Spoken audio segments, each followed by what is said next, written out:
In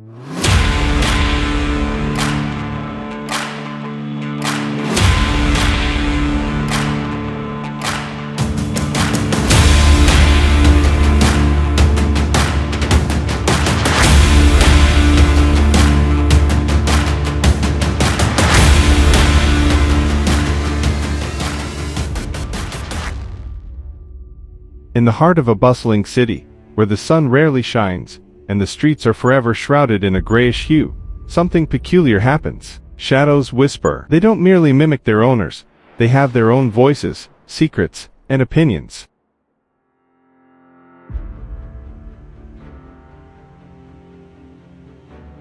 For most, these whispers are faint, barely noticeable under the hum of city life, but for young Mira, the shadows seemed louder, more persistent, as if they had chosen her as their confidant. Mira was an ordinary girl, or so she thought, living in a small apartment stuffed with books, plants, and an overly judgmental cat named Whiskers.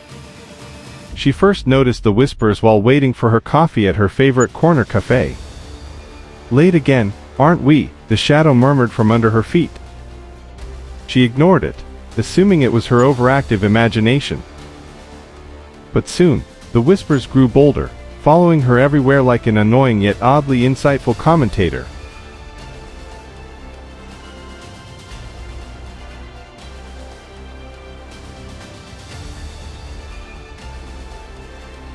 Mira's shadow wasn't just any shadow. It had opinions, unsolicited advice, and a knack for uncovering inconvenient truths.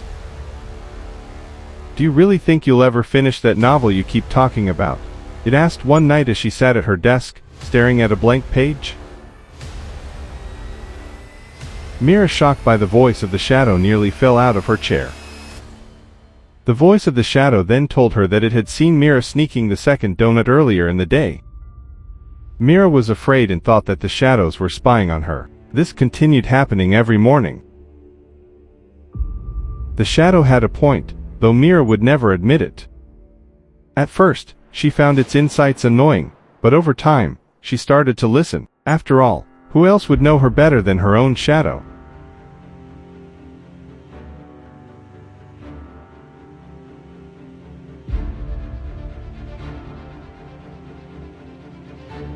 However, the truths it shared weren't always funny. The shadow began revealing parts of her life Mira had buried deep.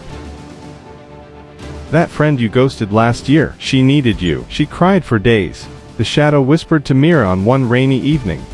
The voice of the shadow was almost melancholic. Mira's laughter faded. The shadow was no longer a playful annoyance. It had become a mirror she didn't want to face.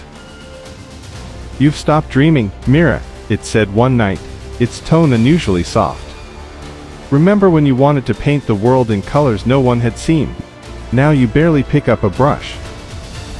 Tears welled up in Mira's eyes. The shadow wasn't just criticizing her, it was mourning the person she used to be.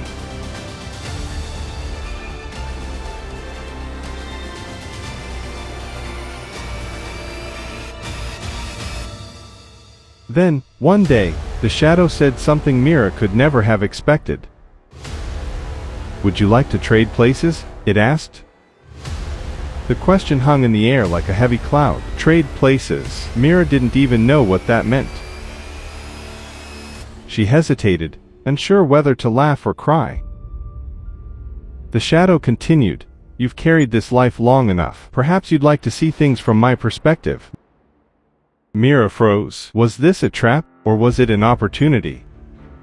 Before she could decide, the shadow chuckled, a sound so deep it sent shivers down her spine, and whispered, "Think about it."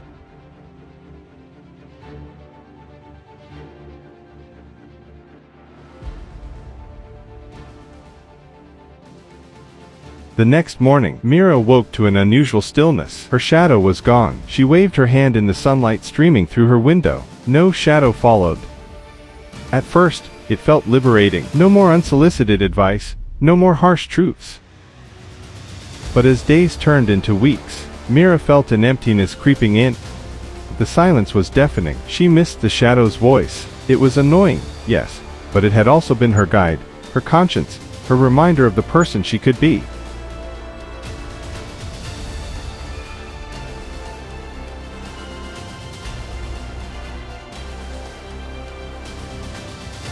One evening, Mira stood before a mirror, staring at her reflection. Was it a trick? She wondered aloud, or did it free me? As she pondered, she picked up a paintbrush for the first time in years.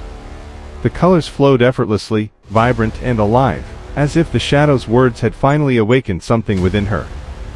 Mira realized she didn't need the shadow to tell her who she was or what she needed to do. The truth was always there, waiting for her to listen.